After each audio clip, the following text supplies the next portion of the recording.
Hello one and all, welcome back. Today we're going to look at lesson 16, which is changing perceptions and the value of the popular culture to groups in society. So how have sitcoms changed, or how has the perception of sitcoms changed to different groups in society, and how has it also changed the value that those groups and societies have about sitcoms? So quite a juicy dot point. There's a lot to unpack here, and we'll get straight to it.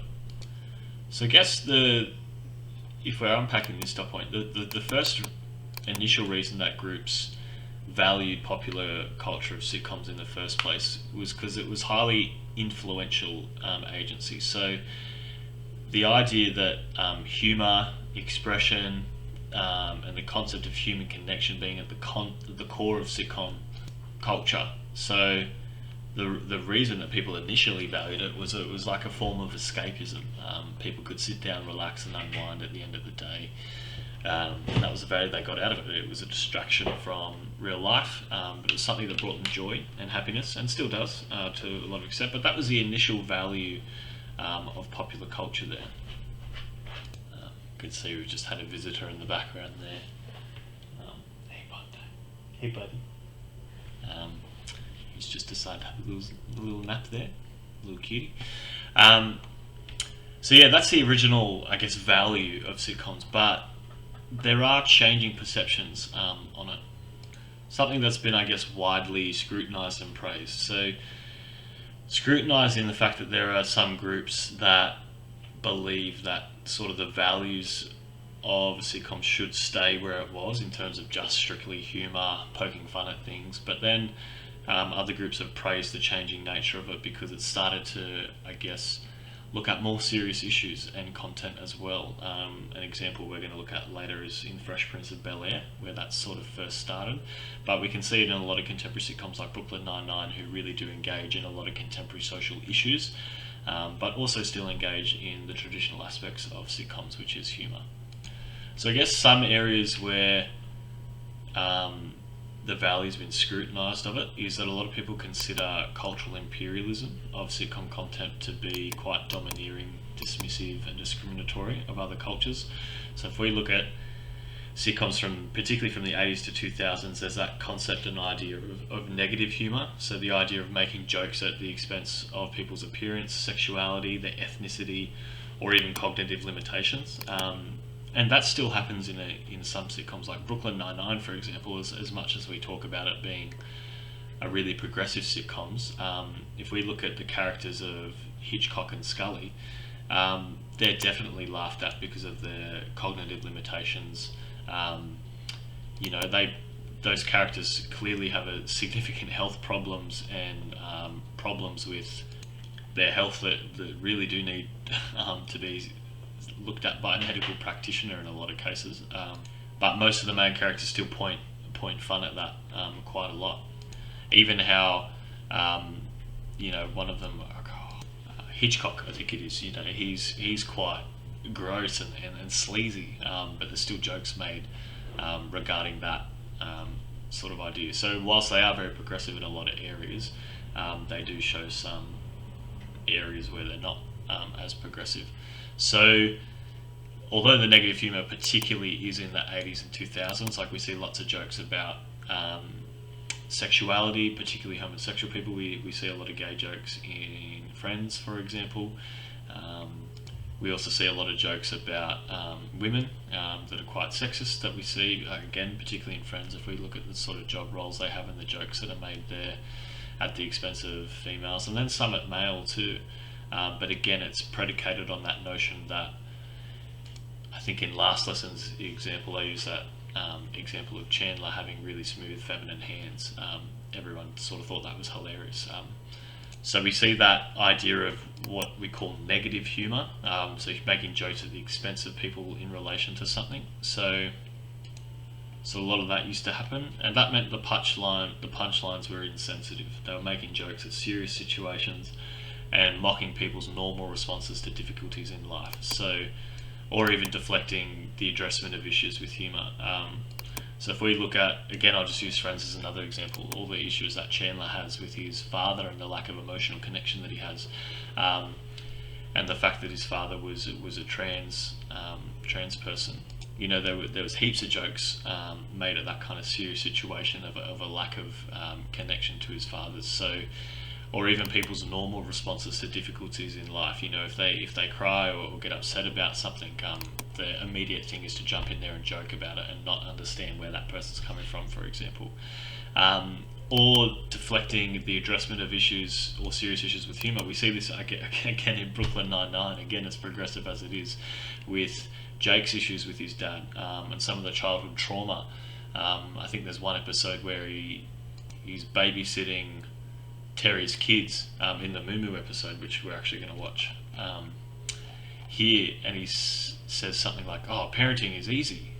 You just give them ice cream and cake and they shut up." And then Jake sort of retorts, "Oh, ice cream and cake were my parents." So they're making jokes about, you know, his detachment issues that he has due to being raised in a very unloving and isolated environment as a kid. So a lot of the punchlines and jokes in sitcoms are making jokes of those serious situations. Another example that you see that is in Big Bang Theory. You know, Sheldon has a very complicated relationship with his mother, as does Leonard as well. Penny's, I mean, actually a lot of them have complicated relationships with their parents. Actually, all the characters do, I've just realised. You got Raj, Leonard, Penny, Sheldon. Yeah, that's quite a significant one actually for that sitcom. I think all of them bar, because even Wallowitz with his mum, that's quite contentious. The two girls with glasses, I can't remember, Amy and Bernadette. I mean, I haven't watched the full thing, so they might have parent issues too, but almost all the main characters do. It's quite interesting. So I guess over time you have a lot of that type of humour being portrayed in sitcoms, and it was at that time accepted. Otherwise they wouldn't have written shows with all those jokes in it. Okay, it was sort of seen as funny to poke fun at people's misfortune, and that's not to take, I guess, everything so seriously. There are situations where it's kind of, and you probably do it with your mates too, where, you know, it's funny to laugh at people's misfortune sometimes. But I guess when that was the norm and it was about things that were quite what we'd consider inappropriate conduct now in contemporary society, that began to change people's perception of the sitcom in a negative light. And so sitcoms, again being a popular culture and has to constantly keep up to date and align with contemporary social values to remain a popular culture, changed the type of humour. So you look at sitcoms in the modern era from 2010 to the present.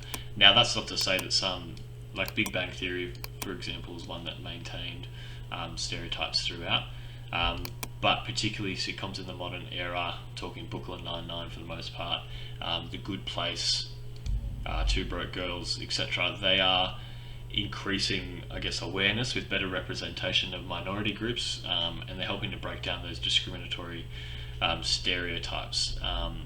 And in doing so, they're refining the comedic punchlines to convey greater social and cultural literacy.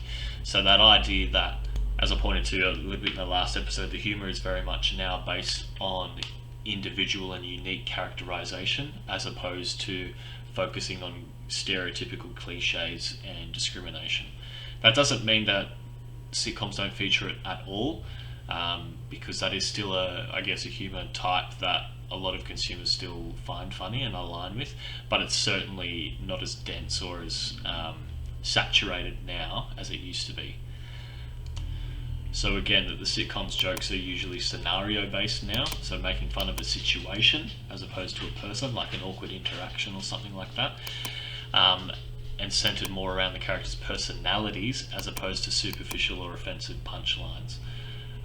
The other thing that they've changed in as well, in terms of the changing value and perception of sitcoms, is the perception of sitcoms where they're just a show that you sit down, chill out, have a laugh at. Everything about it's really, really funny.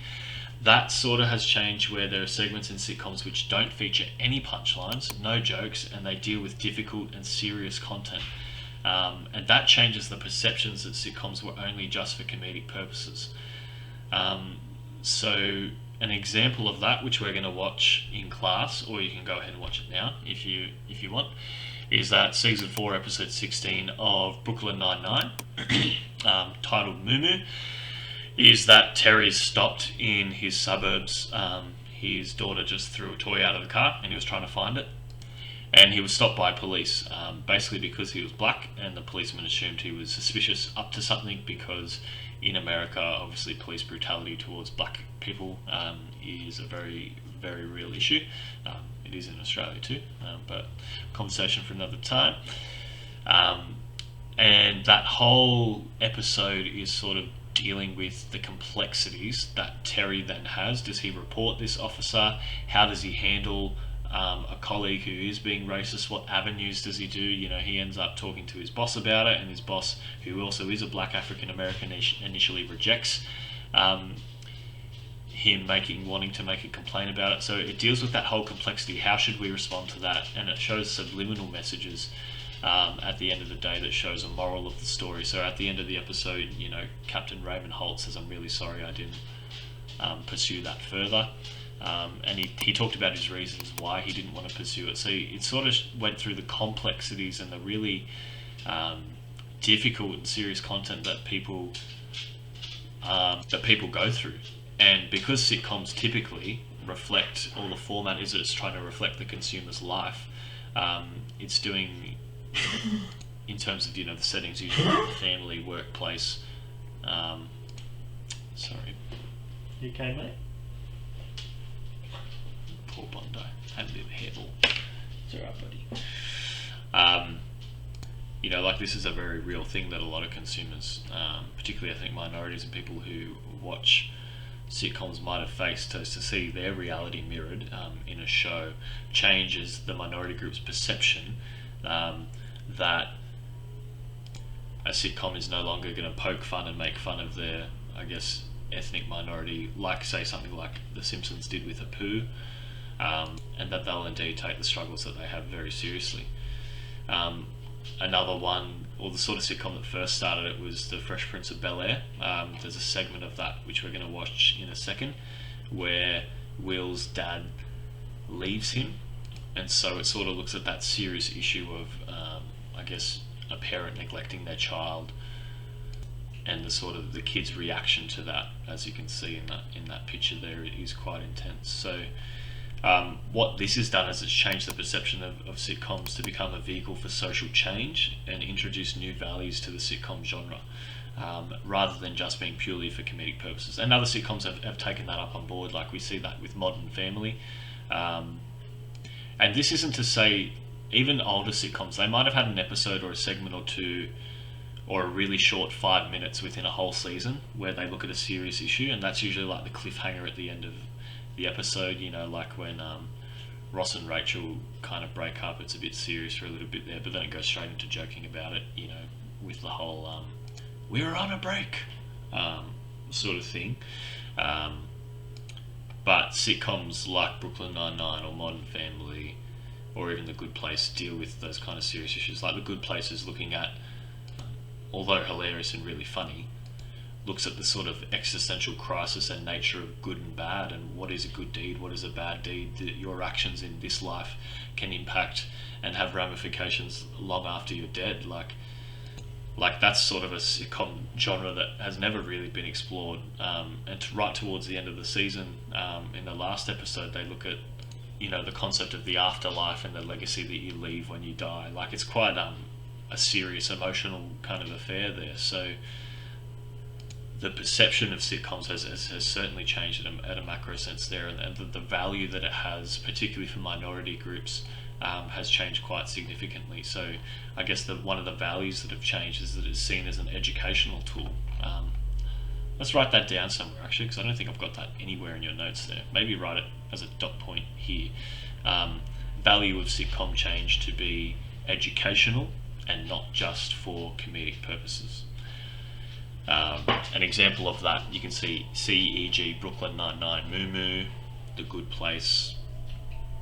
Because especially what Brooklyn Nine-Nine does is it's sort of wrestling with how do people respond to racism. There's an episode later in seasons where Rosa comes out as bi to her parents, and how does she have that conversation?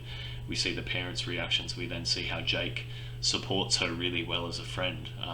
So it's sort of, I guess, modeling, and let's write this down here too somewhere, modeling acceptable and desirable behavior that consumers can model when engaging in serious issues such as racism, family conflict, and even in season 6 when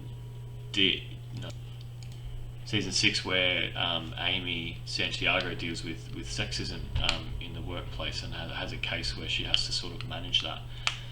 So modeling, I guess, modeling the everyday struggles of people and educating them on how to approach it and react to it in an appropriate way that's quite socially and culturally literate. So that's changed, I guess, the value that sitcoms have as well. So we are going to watch this episode to sort of show us an example of what that looks like. And the other thing I want you to do is, once we finish that episode, we'll answer a quick question of how that changes the perception and values that sitcoms have to groups in society. But yeah, thank you very much. I'm sure you can probably think of heaps of your own examples of sitcoms that have done that. There's so many out there, and I haven't seen them all. So feel free to kind of add your own around the side too if you like. But thank you very much. Bye bye.